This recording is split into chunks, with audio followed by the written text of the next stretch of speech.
Organic compounds can also be classified on the basis of functional groups into homologous series. Functional groups जो है वो same family के group, homologous series का मतलब होता है ऐसे कंपाउंड जो सिमिलर कैरेक्टर शो करते हैं, उनको हम एक ही फैमिली में रखते हैं, ठीक है, तो वो होमोलोगस सीरीज़ हो जाती है। और जो ये होमोलोगस सीरीज़ है ये किस बेस पे बनाई जाती है? फंक्शनल ग्रुप्स के बेसिस पे बनाई जाती है, ठीक है। और फंक्शनल ग्रुप्स वो होते हैं जो केमिकल प्रॉपर्टीज़ डिसाइड करते हैं किसी भी ऑर्गेनिक कंपाउंड की। और मैंने कुछ कैटेगराइजेशन किए यहाँ पे ताकि आपको याद रखने के लिए आसानी हो।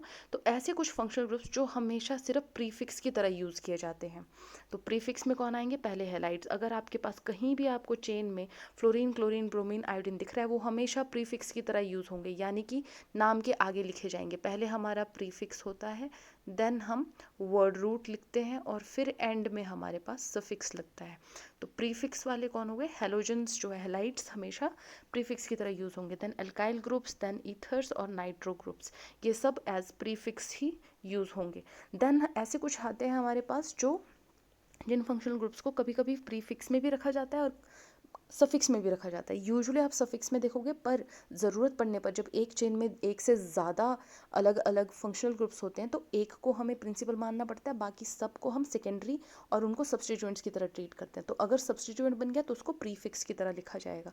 एल्कोहल्स, एल्डिहाइड्स, कीटोन्स, सबके आपने एक एक बार याद रख लेने हैं सारे कि इनके प्रीफिक्सेस क्या हैं और सफिक्सेस क्या हैं, ठीक है। तो ये सब आपने नाइट्राइल, सल्फोनिक एसिड, ये सब याद रखना है। और फिर कुछ ऐसे फंक्शनल ग्रुप्स होते हैं, ये प्रायोरिटी बेस्ड होते हैं, जो हम आगे पढ़ेंगे पॉलीफंक्शनल कंपाउंड्स में, जहाँ पे इनको हमेशा प्रायोरिटी दी जाती है। सबसे अच्छा जो एग्जांपल है दैट इज़ कार्बोक्सिलेट आयन, ठीक है। ये हमेशा आपको सफिक्स की फॉर्म में ही मिलेगा।